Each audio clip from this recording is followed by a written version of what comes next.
기도드리겠습니다. 거룩하시고 은혜로우신 아버지 하나님, 찬송과 경배와 영광을 올려 드립니다. 지난 3일 동안도 저희를 주님의 사랑과 은혜와 보호 속에서 살게 하시고 무엇에도 비교할 수 없고 어느 것도 견줄 수 없는 하나님의 사랑으로 하나님께는 영광이요 땅에서는 평화로우신 독생자 예수 그리스도를 이 땅에 보내주신 깊은 성탄절을 앞두고 값없이 주신 구원의 기쁨을 높이 찬양드립니다. 모든 존귀와 영광 받으시옵소서. 2020년 한 해는 코로나 바이러스로 인해 온 세계가 평화로운 일상들은 어느새 꿈이 되어버렸고 위태로운 공포와 싸우고 있습니다. 하나님을 믿는 우리가 깨어 기도하고 어렵고 힘든 사람을 도와야 하는데 그렇지 못했습니다. 사람과 사람이 만나 예수님의 복음을 증거해야 하는 전도의 사명도 감당하지 못했습니다. 저희들의 연약하고 나약한 모습을 이 시간 회개하오니 저희들의 죄를 용서하여 주시옵소서.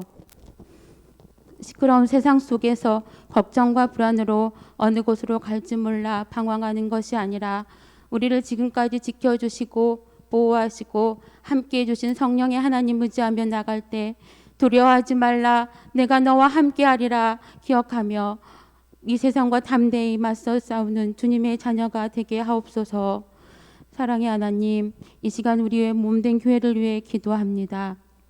저희 사랑의 빛교회를 지금까지 지켜주시고 이곳에 성전을 건축하게 하시고 주변 사람들에게 예수님의 사랑을 전할 수 있음에 감사합니다. 온 성도들이 서로 사랑하고 이해하며 서로의 허물을 감싸줄 수 있는 마음을 허락해 주시어 저희 교회가 사랑이 넘치는 교회, 즐겁고 기쁨이 넘치는 아름다운 교회로 이끌어 주옵소서. 사랑의 빛교회의 공동체 한 사람 한 사람을 눈동자처럼 지켜주셔서 건강이 필요한 자에게는 건강을, 물질이 필요한 자에게는 물질을, 지혜가 필요한 자에게는 지혜를, 복에도 복을 더하여 주심으로 이곳에 오는 모든 이들이 하나님을 경외하고 순종할 때 아브라함에게 주신 그 큰 축복을 받음으로 기쁨이 충만한 삶을 살 수 있기를 원합니다. 각자의 맡은 소명을 다함으로 날마다 감사의 삶이 넘치게 하옵소서.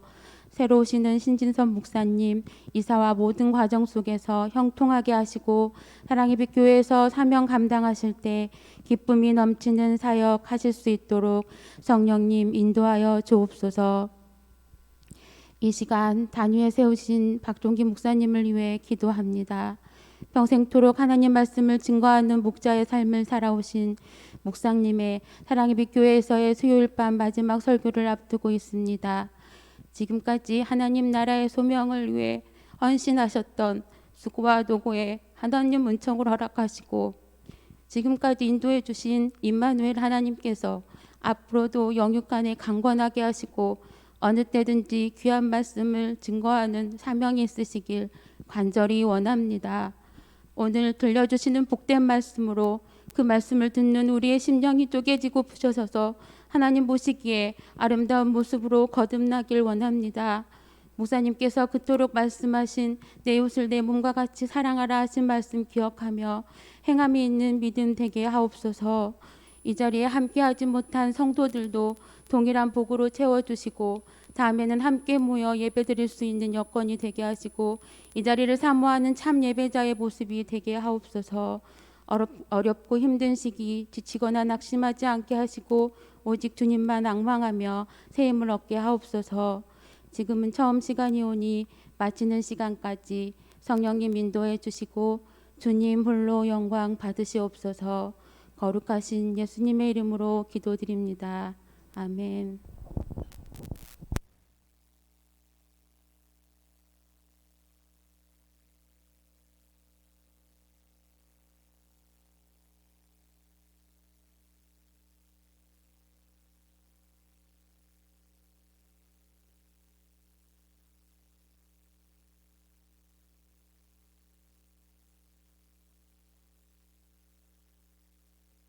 날 봉독할 하나님 말씀은 잠언 24장 5절 말씀입니다.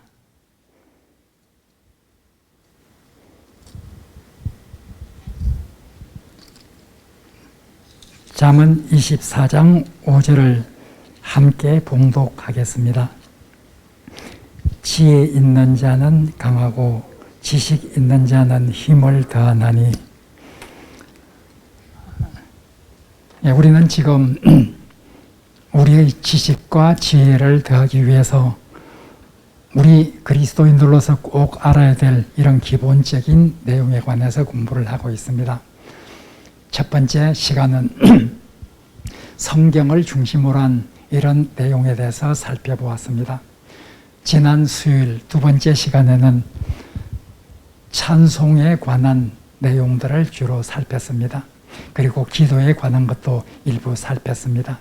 오늘은 이제 세 번째 마지막 시간으로 기도에 대해서 다하지 못한 이 부분과 그리고 기타 여러 가지 내용들을 우리 그리스도인이면 꼭 알아야 될 텐데도 불구하고 그냥 그 뜻을 잘 알지 못하고 넘어가는 이런 것에 관해서 같이 살펴보고자 합니다.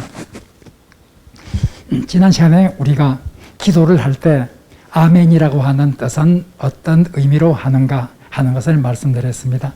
우리가 기도를 할 때 하나님을 향해서 당신이라는 말을 쓸 수 있는가 하는 것에 대해서도 말씀을 드렸습니다.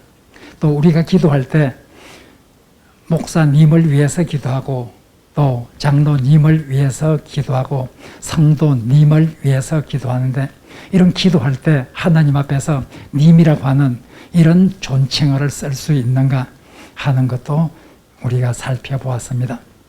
이제 오늘 기도에 대해서 몇 가지 중요한 것들을 또 계속 살펴보도록 하겠습니다. 우선 우리가 기도할 때 하나님에 대해서 축복이라고 하는 이 하나님 축복하여 주옵소서, 하나님의 축복을 기다립니다. 이런 하나님과 합해서 축복이라는 단어를 쓸 수 있는가, 여기에 관해서도 상당히 많이 이야기되고 있습니다. 자, 우리 변경된 우리 총회에서 나온 변경된 기독교 용어, 이 조그만 소책자에 보면 결론적으로 말씀드리면 하나님과 관련해서 축복이란 말을 쓸 수 없다 이렇게 나오고 있습니다. 왜 그런가 하면 축복이라고 하는 것이 한자로 보면은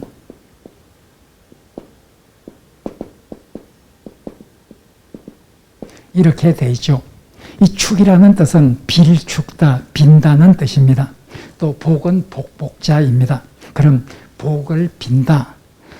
그 한자어 자체가 복을 비는 것, 복을 비는 행위를 말하고 있죠. 빌축자이기 때문에.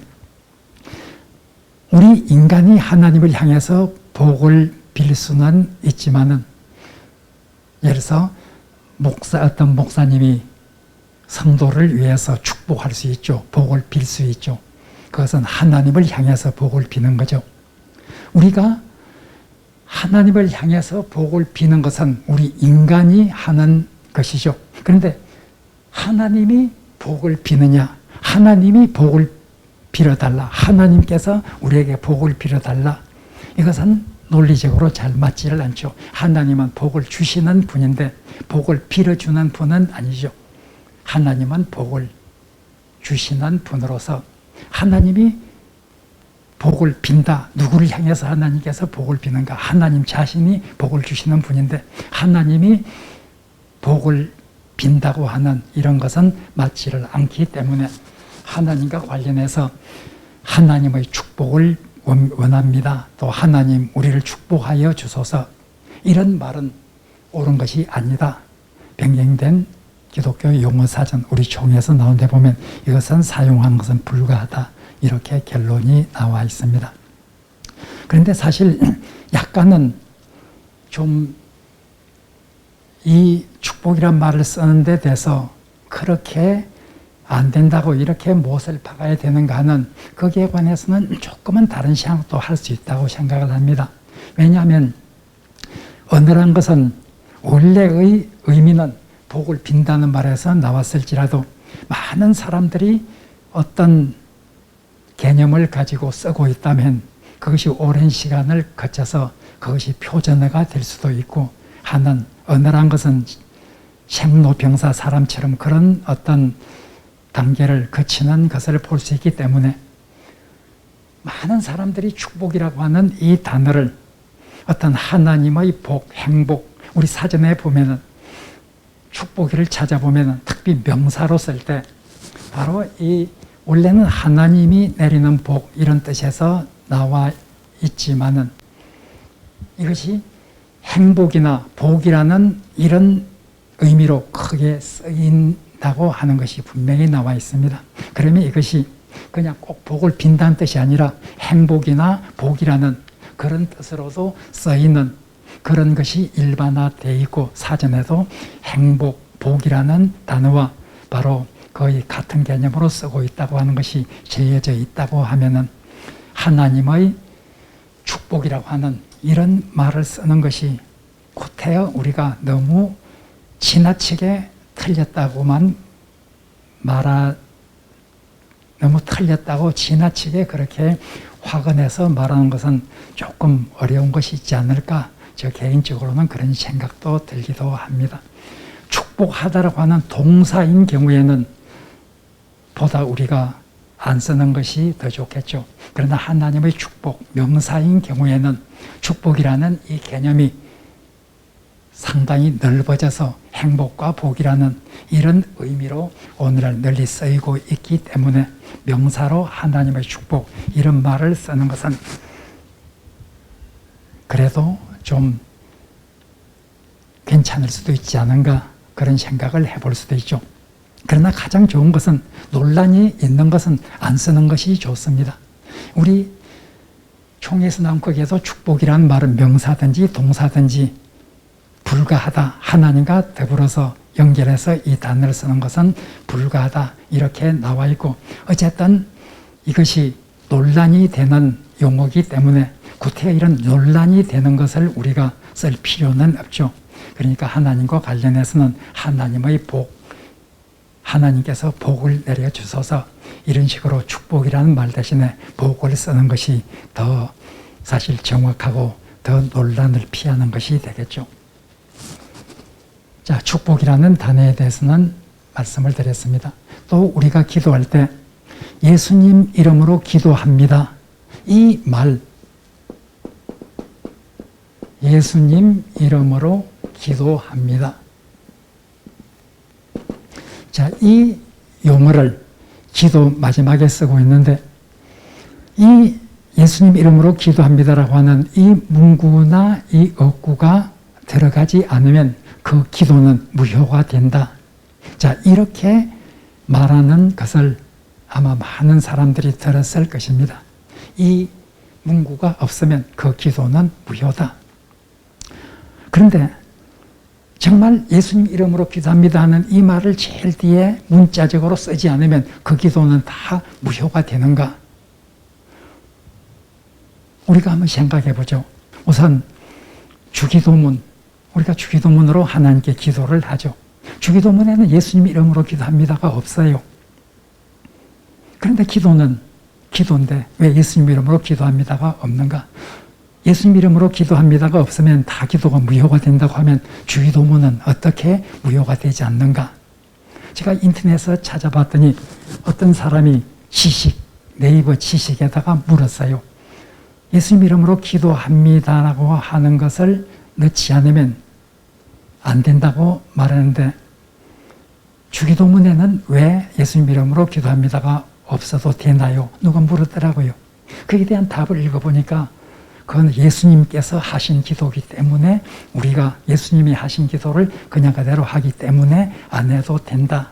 이런 대답이 있었습니다. 또 어떤 대답은 예수님께서 가르치신 기도이기 때문에 예수님께서 이렇게 기도하라 하고 가르쳐 줬는데 거기다가 다른 말을 덧붙이면 안 되기 때문에 예수님 이름으로 기도합니다를 거기에 주기도문에서 넣어서는 안 된다.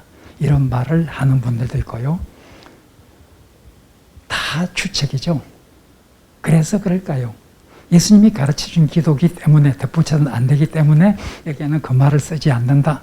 예수님이 하신 기도이기 때문에 우리가 그대로 따라하는 거기 때문에 이걸 안 붙여도 된다. 그것은 전혀 올바른 해석이 될 수가 없습니다. 어쨌든 우리는 주기도문에는 왜 이 구절이 없어도 우리가 기도할 수 있는가? 그런 생각을 해볼 수 있겠죠. 또 찬송이라고 하는 말은 원래 고유한 의미로 보면은 하나님을 찬양하는, 이것이 고유한 의미의 찬양이죠. 그러나 실제로 많은 찬송에 보면 복음 송에 가까운, 즉 우리의 기도와 하나님을 향한 간구, 이런 것을 표현하는 찬송이 굉장히 많이 있습니다. 사실 찬송가 가사를 보면 하나님께 간구하는 그런 내용이 많이 들어있죠. 그래서 어떤 사람은 말하기를 찬송은 곡조 있는 기도다, 이렇게 말하기도 합니다. 그럼 찬송이 곡조 있는 기도라고 하면은, 찬송이 기도라고 하면은 찬송 마지막에 예수님 이름으로 기도합니다, 이 말이 들어가야 하나님께 상달될 것이 아닌가? 그 말이 안 들어간다면 그 찬송으로 기도한 것은 다 무효가 되지 않겠는가? 그런 생각도 해보게 되죠. 예수님 이름으로 기도합니다 하는 이 구절이 들어가지 않다 하면 그 기도는 다 무효라고 생각한다면 어떻게 찬송에서 곡조 있는 기도로 우리가 하면은 그때는 왜 없는가? 주기도문에 왜 없는가? 또 하나 생각해 보죠. 우리가 눈물을 흘리면서 하나님께 밤새워서 기도하다가 잠이 들었어요. 잠에서 깨어서 어떻게 하겠어요? 아, 큰일 났다. 예수님 이름으로 기도합니다 하지 않고 잠이 들었기 때문에 그 앞에 기도한 것은 다 무효가 되었겠구나. 그렇게 생각할 수 있겠어요? 예수님 이름으로 기도합니다란 말 없이 잠이 들었으면 그 기도는 정말 무효가 되는 걸까요? 하나님이 못 들은 기도가 될까요? 그럴 수는 없는 거잖아요. 우리가 예수님 이름으로 기도합니다 하는 이 말이 우리 한국교회에서 너무나 문자적으로 예수님 이름으로 기도합니다 하는 그 기도, 그 문구가 없으면 그 기도는 무효가 된다고 생각을 해요. 그런데 사실 이 말의 의미가 무엇인가를 우리가 많이 알아야 돼요. 한국교회에서 너무나 이 구절에 대해서 오해를 많이 하고 있어요. 우리가 이 예수님 이름으로 기도합니다 하는 이런 것은 예를 들어서 요한복음 15장 16절 예수님께서 하셨죠. 내 이름으로 너희든지 무엇이든지 아버지께 구하면 하나님께서 이루어 주실 것이다. 내 이름으로 하나님께 구하라. 예수님 이름으로 하나님께 구하라. 그러면은 예수님 이름으로 기도한다고 하는 것이, 예수님 이름이라고 하는 것이 예수하는 이 두 음절로 된 이 말을 말할까요? 예수라고 하는 그 두 음절로 된 그 말이 들어가야 그것이 마치 어떤 힘이 있어서, 예수라고 하는 그 두 음절의 말이 어떤 역사하는 힘이 있어서 우리의 기도를 예수님 하나님께 올려드리는 것이 될까요? 그렇지 않죠. 이름이라고 하는 것은 원래 그 사람 자체를 가리킬 때 이스라엘에서는 흔히 쓰이고 있습니다. 그 사람의 인격 자체를 말하고 있죠. 예수님 이름으로 기도한다는 것은 예수님을 통해서 기도한다는 거예요. 예수님 이름으로 기도한다는 건 예수, 그 두 글자로 이루어진 그 말이 우리의 기도를 하나님께 상달하는 게 아닙니다. 예수님 이름은 예수님 자신을 가리키는 거고, 우리가 기도할 때 예수님을 통해서 하나님께 나아가서 하나님께 기도하는 것이죠. 예수님은 바로 하나님과 우리 사이의 중보자가 되시는 분이기 때문에 우리가 하나님께 나갈 때 그 예수님을 통해서 하나님께 나아가고, 우리의 기도가 예수님을 통해서 하나님께 상달되는, 그런 우리는 하나님께, 성부 하나님께 나갈 때 예수님을 통해서 나아간다고 하는 그런 믿음이 바로 예수님 이름으로 기도합니다, 이런 뜻이죠. 우리가 하나님께 많은 기도를 했어요. 기도를 하고 이제 내가 이렇게 기도한 것은, 하나님 앞에 나가서 이렇게 기도할 수 있는 것은 우리의 중보자 되신 예수님 계시기 때문에 예수님 그분을 통해서 나는 하나님께 나아가고, 예수님 그분의 공로로 나는 하나님께 이렇게 기도할 수 있는 이런 존재가 되었고, 하나님 앞에 설 수 있는 그런 존재가 되었다고 하는, 이것을 하나님께 고백하는 것이 예수님 이름으로 기도합니다 하는 이 말이죠. 따라서 예수님 이름으로 기도합니다라고 하는 이 말은 우리가 하나님께 기도할 때 예수님의 우리 중보자 되시는 그 예수님을 통해서 하나님 앞에 나가고 그분의 이런 중보자적인 그런 사역을 통해서 나는 하나님께 나가서 이렇게 구하고 있습니다 하는 이런 어떤 우리 믿음을 표현하는 말이지, 이 문구 자체가 없다고 하면 그 기도는 무효다 이렇게 생각할 수는 없어요. 우리가 예수님을 믿는 이런 마음으로 하나님께 기도하면 그것이 바로 예수님 이름으로 기도하는 거예요. 여러분들이 외국인들과 함께 기도할 때, 외국인들이 기도할 때 보면은 뭐라고 하면서 바로 에이멘 하고 그렇게 많이 끝납니다. 외국인들이 기도할 때요. 물론 in Jesus name 이런 말을 붙여놔 through the name of the Jesus Christ 이런 말을 쓰기도 해요. 그러나 많은 분들이 기도할 때 보면 기도하고 나서 에이멘 이렇게 넘어가요. 그러면 외국인들이 지금 하고 있는 그런 기도는 다 기도가 무효인가? 그렇게 생각하면 안 돼요. 바로 이렇게 예수님 이름으로 기도합니다라는 것은 예수님이 우리 중보자 된다고 하는 그런 믿음을 가지고 하나님께 나아간다는 뜻이지, 이 말이 문자적으로 없으면 기도가 무효다 이렇게 생각할 수는 없어요. 그렇게 생각한다면 아까 말씀드린 주기도문에는 왜 이것이 없는가? 찬송은 곡조 있는 기도라고 했는데 왜 곡조 있는 기도인 찬송가에 마지막에 예수님 이름으로 기도합니다가 없는가? 우리가 밤새워서 기도하면서 잠깐 잠이 들었을 때 지금까지 한 기도는 다 무효가 되는가? 결코 그렇지 않아요. 우리는 예수님 이름으로 기도했어요. 그 문기가 없다 치더라도 바로 예수님을 우리의 중보자로 믿는 마음으로 하나님께 나아갔어요. 그것이 바로 예수님 이름으로 기도하는 것이죠. 따라서 한국교회에서는 예수님 이름으로 기도합니다라고 하는 이 문구를 너무나 많이 오해를 하고 있어요. 그 문구가 문자적으로 들어가지 않으면 그 기도는 다 헛것이다, 무효다 이렇게 생각하는 이런 그렇게 또 가르치는 그런 말까지도 저는 몇 번이나 들었습니다. 참 그것은 이 말의 뜻에서 나온 오해죠. 이것이 오해라 할지라도 일단 우리가 기도할 때 예수님 이름으로 기도합니다 하는 이 말을 맨 뒤에 붙이는 것은 우리가 우리 자신이 믿는 마음으로, 예수를 믿는 마음으로 하나님께 나가서 기도하는 그 자체가 예수님 이름으로 기도하는 것이지만 그래도 기도의 맨 마지막에 예수님 이름으로 기도합니다라고 하는 이런 한국교회의 전통을 따르는 것은 굉장히 유익합니다. 우리가 기도하고 나서 맨 마지막에 하나님, 내가 지금까지 기도한 이 모든 것은 오직 우리 중보자 되신 예수님을 힘입어서 하나님께 나가서 이렇게 기도했을 뿐입니다. 맨 마지막에 이런 말을 다시 한번 함으로 인해서 우리의 기도가, 기도하는 우리는 정말 예수님 없이는 하나님 앞에 감히 나갈 수 없는 존재지만은 이렇게 예수님으로 인해서 하나님 앞에 나가서 이렇게 기도를 올릴 수 있었습니다 하는 그런 믿음을 다시 한번 언어로 표현하는 것은 굉장히 좋은 일이죠. 따라서 저는 이 예수님 이름으로 기도합니다라고 하는 이 말이 문자적으로 들어가지 않았다고 해서 그 기도가 무효라고 이렇게 가르치고 이렇게 생각하는 것은 잘못된 것이지만 그래도 우리가 기도할 때 맨 마지막에 예수님 이름으로 기도합니다는 이 어구를 맨 마지막에 붙여서 기도하는 것은 굉장히 유익하고 굉장히 바람직한 것이다 이렇게 생각을 하고 있습니다.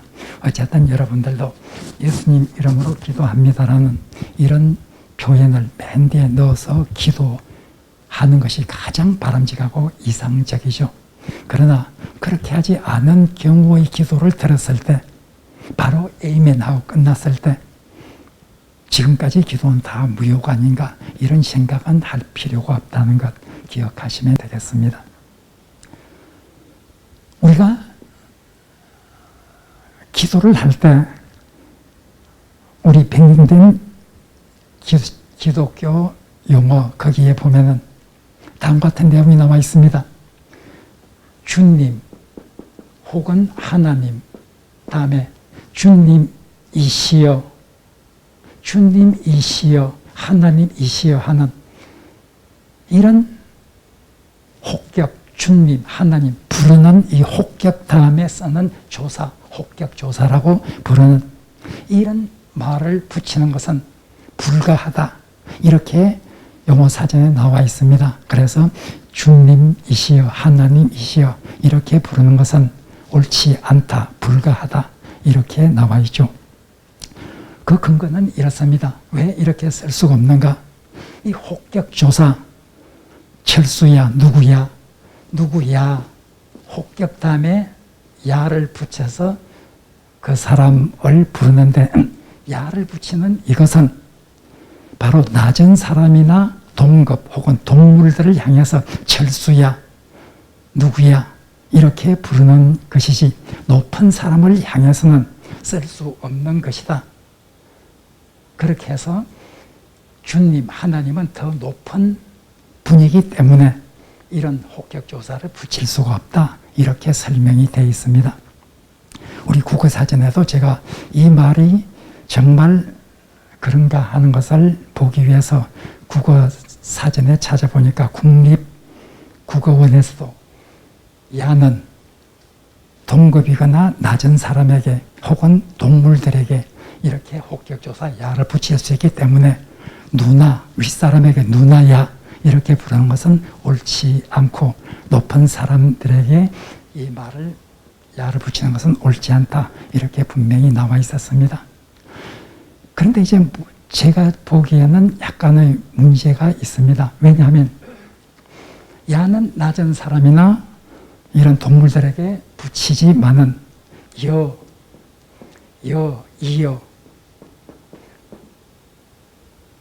바로 받침이 있으면은 이여, 받침 없을 때 여 이렇게 되죠. 여나 이여라고 하는 이 단어가 또 있습니다. 여와 이여 하는 야는 분명히 낮은 사람이거나 동급이거나 동물들에게 붙이는 혹격조사지만은 그러나 여를 찾아보면은 여가 국어사전에 이여, 여는 정중하게 상대방을 표현하는 그런 것이다. 그렇게 나와 있습니다. 그리고 주여, 그 밑에 보면 주여라고 하는 이 질문에 주여를 쓸 수 있는 하는 이 질문에 대해서 국립국어원에서는 쓸 수 있다. 왜냐하면 주라는 높이는 말이지만은 여는 야하고 달리 정중한 이런 표현이기 때문에 주여라고 하는 것은 가하다. 이렇게 분명히 나와 있습니다. 그리고 또 이시여, 시를 넣어서 존칭을 나타내는, 존경을 나타내는 이 시를 넣어서 이시여 하는 것은 이여나 여의 존대어가 된다. 따라서 이시여, 주님이시여, 하나님이시여 하는 것은 전혀 문제가 그런 점에서 보면 없습니다. 따라서 저는 우리 기독교 용어사전에서 주님이시여, 하나님이시여 하는 이것은 불가하다. 이렇게 결론을 내리고 그 근거로서 이 야라는 혹격조사는 높은 사람에게는 쓸 수 없기 때문에 그렇다고 근거를 써놨는데 이것은 약간 제 개인적인 생각으로는 혹시 이것은 조금 오해를 한 것이 아닌가. 여라고 하는 이것을 쓰고 있는데 야라고 하는 것으로만 가지고 안 된다 하는 이것을 여기에 적용을 한 것은 정확한 적용이 아니지 않는가 그런 생각도 저 개인적으로는 해보게 됩니다. 어쨌든 우리 그 기독교 용어사전에는 불가하다, 우리 총회에서 나온 불가하다 이렇게 나왔습니다. 일단 더 자세한 것은 우리 김현숙 권사님께 여러분들이 연구해서 말씀해 달라고 그렇게 부탁을 해보시도록 하세요. 일단 우리 거기에서는 이시여, 주여, 주님이시여, 하나님이시여 하는 말은 쓸 수 없다. 이렇게 우리 총회에서 나온 용어사전에는 그렇게 나와 있다는 것 기억을 하시면 되겠습니다. 그래서 이런 것을 사용하지 말고 그냥 주님, 하나님 이렇게만 부르고 여, 시여 이런 말은 쓰지 않아야 한다. 우리 총회에서 나온 책에는 그렇게 돼 있다 하는 것은 여러분들이 참고로 아시고 일단 이것은 좀 논란이 될 수 있겠다 하는 그런 것이 제 생각입니다. 일단 이젠 기도에 관해서 이런 것들을 여러분들이 아셔야 되겠죠. 자, 그 다음에 이젠 기도에 관한 것을 이 정도로 마치고요. 잠깐 또 다른 것들을 몇 가지 말씀드리겠습니다. 우선 주기도문 사도신경. 자, 주기도문이라고 하는 말을 썼는데 마태복음 6장 9절에서 13절에 나오죠. 이것을 우리가 주기도문이라고 말할 때 이 주기도문이라는 뜻은 주님께서 가르쳐 주신 기도문이라 이런 뜻입니다. 주께서, 예수님께서 우리에게 친히 가르쳐 주신 기도문이라 그런 뜻이죠. 주님께서 친히 하신 기도라, 예수님께서 친히 하신 기도라 이렇게 생각하면 안 됩니다. 이것은 예수님이 친히 이런 기도를 할 수가 없습니다. 예수님은 우리와 다른 독특한 의미에서 하나님의 아들이기 때문에 바로 예수님의 이렇게 아까 제가 말씀드릴 때도 주기도문은 예수님이 실제로 그대로 기도했던 예수님의 기도이기 때문에 우리는 그대로 따르면 된다. 이렇게 어떤 사람이 설명을 해놓은 것을 봤는데요. 주기도문은 예수님이 친히 하신 기도가 아닙니다. 예수님이 가르쳐준 기도입니다. 주기도문이 나오는 것이 마태복음 6장 9절에서 13절에 나오죠. 마태복음 6장 9절 주기도문의 시작은 다음과 같이 기록합니다. 그러므로 너희는 이렇게 기도하라. 그러므로 너희는 이렇게 기도하라. 이렇게 되어 있습니다. 예수님께서 하신 기도가 아닙니다. 이것은 예수님께서 이렇게 기도하라고 사람들에게 가르쳐 주신 이렇게 기도할 것을 바로 모범, 기도의 모범을 보여주신 그 예수님이 가르쳐 주신 기도죠. 따라서 주기도문을 예수님께서 하신 기도문이다. 이렇게 생각하는 것은 잘못된 것이고 예수님께서 가르쳐 주신 기도문이라 이렇게 생각해야 정확한 것입니다. 사도신경은 말 그대로 보면 사도들이 믿은 그런 어떤 고백이라 사도들의 신앙 고백이라 이런 뜻이죠. 그러면 사도신경이라고 하는 이것이 사도들이 직접 이런 기도를 이런 고백을 했는가? 사도들이 직접 고백한 신앙인가? 우리가 그런 생각을 해볼 수 있죠. 역사적으로 이 사도신경을 근원을 거슬러 올라가면 이것은 로마 신경에서부터 비록되었습니다. 분명히 사도들이 직접 이런 신앙 고백을 한 것은 아닙니다. 그러면은 사도들이 직접 고백한 신앙 고백이 아닌데 왜 이것을 사도신경이라고 부르고 있는가? 그것은 바로 이 내용은 나는 하나님 아버지 전능하신 우리 창조주를 믿는다. 그의 아들 예수 그리스도를 믿는다는 이 사도신경에 나와 있는 것은 성경에 나오는 신약 성경에 나오는 이런 믿음을 요약을 한 것입니다. 신약 성경은 바로 누가 썼는가? 사도들이 쓴 것이죠. 물론 12사도도 있고 바울과 같은 사람도 있고 우리가 생각하는 12사도에 속하지 않는 여러 사람들도 신약 성경을 썼어요. 그러나 일단 사도들이 가르쳐주고 사도들이 고백한 그런 믿음들이 신약 성경에 나와 있는 내용이고 사도신경은 신약 성경에 나와 있는 이런 어떤 사도들이 가르쳐주신 그런 진리들이 축약되어 있는 이런 고백이기 때문에 그런 점에서 사도들이 직접 이런 고백을 한 것은 아니라 할지라도 사도들이 믿은 사도들의 고백한 신앙이라 이렇게 생각할 수 있는 것이죠. 따라서 사도신경이라는 말은 사도들이 직접 이런 고백을 그냥 그대로 문자적으로 이렇게 고백했다는 그런 의미에서 사도신경이 아니라 사도들이 가르치고 사도들이 믿은 그런 신앙의 진수가 잘 요약되어 있는 이런 것이기 때문에 이것을 사도신경이라 이렇게 부를 수 있다는 것입니다. 여기에 관해서도 여러분들이 기억하시면 되겠습니다. 그 다음에 또 우리가 기독교 여기에 관해서는 이미 말씀을 드렸습니다. 정말 제가 놀란 것이 어디 교회 다니면서 장로님들이나 권사님들 또 집사님들 이런 교육을 하면서 우리는 우리 자신을 기독교인이라 말하고 우리가 믿는 종교를 기독교라고 하는데 기독이란 말이 무슨 뜻입니까? 물어보면 정말 아는 사람이 거의 없어요. 자, 기독이란 말은 이미 여러분들에게 설명을 해드린 적이 있습니다.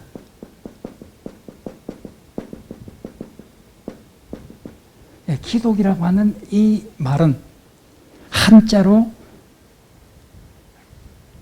무슨 기자다, 무슨 독자다. 그래서 기독이라는 의미는 한자로 무슨 의미다. 이렇게 찾는 것은 아무 의미가 없는 것입니다. 이 기독이란 말은 그리스도라고 하는 말을, 그리스도의 발음을 한자로 기록한 그 발음을 가지고 이렇게 기록한 것이지 그 뜻을 가지고 기록한 건 아니에요.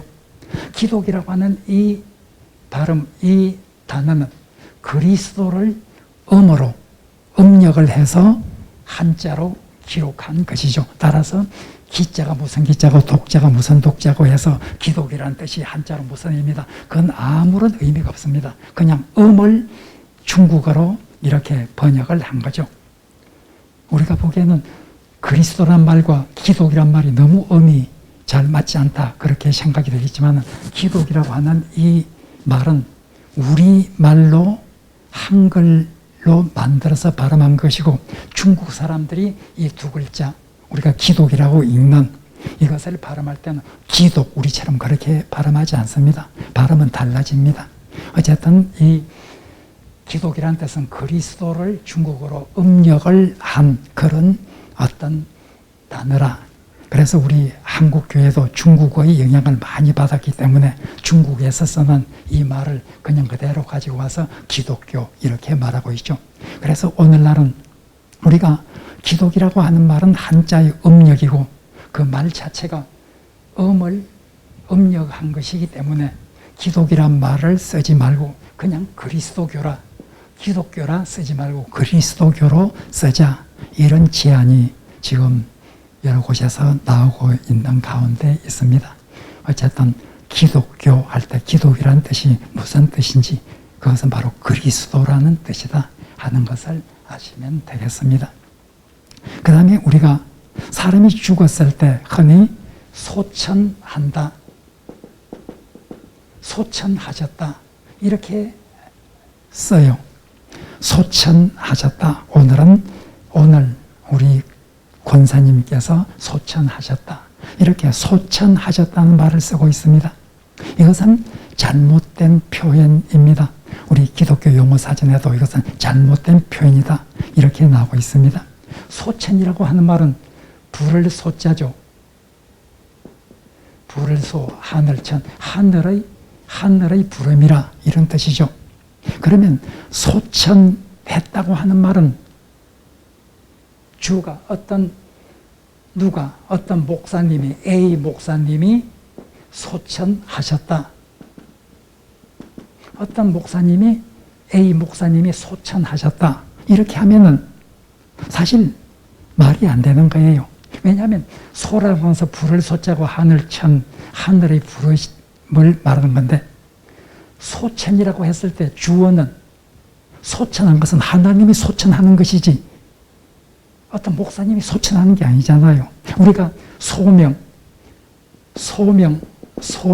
혹은 소집 이렇게 할 때 소명이나 소집을 할 때 어떤 사람이 소명했다. 소명은 하나님께서 소명하고 어떤 사람은 소명을 받은 거잖아요. 소집도 소집한 사람은 국가가 되든지 누가 소집을 하고 어떤 A에는 소집된 것이죠. 그러니까 소명이나 소집, 소천 이럴 때는 수동태로 써야 맞아요. 어떤 사람이 소명을 받았다. 어떤 사람이 소집되었다 말하듯이 어떤 목사님이 소천받았다. 이렇게 해야 맞아요. 수동으로 이렇게 말을 해야 되는 것이지 그래서 소천했다. 이렇게 능동으로 쓰면 그것은 말이 안 되는 거예요. 소천하셨다는 것은 잘못된 용어죠. 그렇게 쓰면 안 돼요. 안 되는 것이고 따라서 소천받았다. 꼭 소천이라는 말을 쓰려고 하면 소천 받았다라고 해야 되겠죠. 그런데 소천 받았다는 것도 별 바람직하지는 않습니다. 왜냐하면 소천이라는 말을 국어사전에 찾아보면 기독교에서 쓰는 용어예요. 우리나라에는 그런 말 없어요. 기독교에서 그런 말을 쓰고 있다는 것이죠. 따라서 소천 받았다, 소천 이런 말 자체가 사실 기독교에서 나온 말로서 원래 우리말에서는 없는 단어죠. 따라서 그냥 소천 꼭 쓰고 싶으면 소천하셨다는 말은 잘못된 거예요. 꼭 쓰고 싶으면 소천 받으셨다 이렇게 써야 옳고, 그런 우리나라 말에 원래 없는 이런 단어를 가지고 쓰기보다는 그냥 별시하셨다, 숨을 거두셨다 이렇게 쓰는 것이 가장 바람직하다. 우리 변경된 기독교 용어에 그렇게 나와 있습니다. 소천하셨다는 것은 잘못된 것이고, 꼭 쓰려고 하면 소천 받았다는 말을 수동으로 쓸 수 있지만은 이것도 사실 그렇게 바람직한 것은 되지 못하기 때문에 그냥 별시하셨다, 숨을 거두셨다 이렇게 쓰는 것이 가장 바람직한 것이다. 이렇게 나와 있습니다. 이것도 여러분들이 기억을 하셔야 되겠죠. 또 이미 말씀드린 적이 있습니다만은 마지막으로 하나만 더 하죠. 명복을 빕니다. 명복을 빕니다는 이 말은 우리 기독교인이 써서는 안 된다 하고 분명히 나와 있습니다. 명복이라고 하는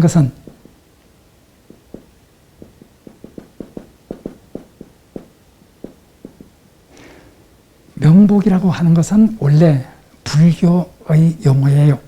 불교에서는 사람들이 죽으면은 심판을 받기 위해서 가는 곳이 있어요. 그것이 명부예요. 명부. 바로 명부. 여러분들이 어떤 절에 가면은 명부전이라고 하는 곳이 하나의 건물이 있어요. 명부전. 대부분의 절에는 다 있죠. 명부전. 어떤 때는 지장전이라 이렇게 써놓은 곳도 있고, 어떤 곳에서는 쌍세전 이렇게 써놓은 곳도 있어요. 일단 명부전, 지장전, 쌍세전. 쌍세전이라고 하는 것은 바로 이성과 저성 사이에 있는 곳에서 심판을 받기 때문에 그것을 쌍세전이라 이렇게 말하고, 명부전이라는 것은 명부에서 이젠 심판을 받기 때문에 그렇고 명부전이라 쓰고, 지장전이라고 하는 것은 명부에서 사람들이 심판을 받을 때 지장보살이 인간을 위해서 변호를 해주는 그런 역할을 하기 때문에 명부전 정중앙에 보살, 지장보살을 크게 세워놓고 그 옆에 보면은 10명의 왕들이 그 사람을 심판하는 이런 내용이 명부전에 보면 나오고 있습니다. 어쨌든 이것은, 따라서 명복이라는 것은 이 명부에서 사람이 죽고 명부에 가서 심판을 받을 때 복이 있어서 그 심판에서 잘 받을 수 있도록, 그 심판에서 어떤 정말 지옥에 가거나 이런 무시무시한 이런 심판을 받을 것이 아니라 거기에서 심판받을 때 복을 받아서 정말 좋은 이런 판결을 얻기를 원한다. 이것이 바로 명복이죠. 명부에서 심판을 받을 때 받는 복. 그래서 명복을 빕니다. 그 말이 뜻이 그런 뜻에서 나온 것이죠. 그렇다면 이것은 우리 기독교의 어떤 진리하고 전혀 맞지 않아요. 이건 불교에 쓰는 용어예요. 따라서 명복을 빕니다 하는, 고인의 명복을 빕니다 하는 것은 기독교에서 쓸 수가 없습니다. 우리가 사람이 돌아가셨을 때 어떤 꽃집에다가 조화를 하나 보내주십시오 하고 부탁을 하면은 반드시 그 밑에는 고인의 명복을 빕니다 이렇게 자동적으로 써서 나옵니다. 그래서 우리 기독교인이 조화를 보낼 때는 꼭 그 밑에 고인의 명복을 빕니다 그 부분을 다른 말로 여러분들이 해달라 그렇게 말씀해야 됩니다. 안 그러면은 그냥 삼가 고인의 명복을 빕니다. 자동적으로 모든 꽃집에서는 그렇게 다 조화가 나오고 있죠. 옛날 우리 학교에서 총장 명의로 꽃을 보냈어요. 그런데 꽃을 보내보니까 거기에 삼가 고인의 명복을 빕니다 그렇게 밑에 써 있는 거예요. 그래서 이건 안 된다 해가지고 그걸 뜯어버렸어요. 뜯어버리니까 좀 화환 모양이 좀 헝클어지고 그랬습니다. 어쨌든 여러분들이 이것은 꼭 기억을 하셔야 됩니다. 고인의 명복을 빈다는 것은 기독교인이 거기 써서는 안 되죠. 봉투에 고인의 명복을 빕니다. 이렇게 써서 하면 기독교인들은 그런 표현을 쓸 수가 없는 것입니다. 우리 학생들에게 이런 걸 가르치면 학생들이 그럼 교수님은 어떻게 써요? 하고 물어요. 제가 친절하게 대답을 하죠. 나는 삼가 고인의 명복을 빕니다를 쓰지 못하기 때문에 삼가 조의를 표합니다. 이렇게 쓰든지 삼가 조의를 표하며 하나님의 위로가 있기를 빕니다. 제가 제일 많이 쓰는 것은 삼가 조의를 표하며 하나님의 위로가 있기를 빕니다. 이렇게 쓰죠. 아마 여러분들이 꽃집에 삼가 고인의 명복을 빕니다. 그것을 쓸 수 없기 때문에 그 대신 그 문구를 써달라. 여러분들이 제안을 한다고 하면 삼가 조의를 표합니다. 이렇게 쓰는 것은 우리 기독교적일 수 있어요. 삼가 조의를 표합니다. 여러분들이 바로 이런 실수를 하지 않도록 이렇게 하셔야 되겠죠. 시간이 되기 때문에 여기까지 우리 기독교인들이 꼭 상식적으로 알아야 되고 우리가 교인 생활을 하면서 너무나 기본적으로 알아야 될 것임에도 불구하고 우리가 놓치거나 알지 못하고 실수를 하기 쉬운 이런 것들에 관해서 지난 3주 동안 여러분들에게 말씀을 드렸습니다. 바로 오늘 말씀드린 이런 내용들을 기억해 주시기를 바랍니다. 그리고 이제 여러분들이 제가 지금까지 수요일 때는 강해를 통해서 여러 가지 것을 말씀을 드렸습니다. 제가 수요 예배 때 강해를 한 그 목록을 쭉 기록해놨는데 그거 보니까 내가 원목교회와 사랑의 빛교회에서 이렇게 오랫동안 이렇게 강해를 해왔구나 하는 것을 기억하고 참 세월이 빠르다 이런 생각을 하게 되었습니다. 일단 이제 다음 수요일부터는 우리 신 목사님께서 오셔서 여러분들에게 또 수요 예배를 인도해 주실 것입니다. 여러분들이 제가 수요일 밤 강의했던 이런 것이 조금이라도 여러분들의 신앙에 도움이 되어서 지식과 지혜를 여러분들에게 늘 확충하는데 도움이 되었기를 간절히 바랍니다. 이제 우리가 한 2분 동안 우리 교회를 위해서 새로 오실 목사님을 위해서 기도해 주시기 바랍니다. 한 2분 동안 기도하겠습니다.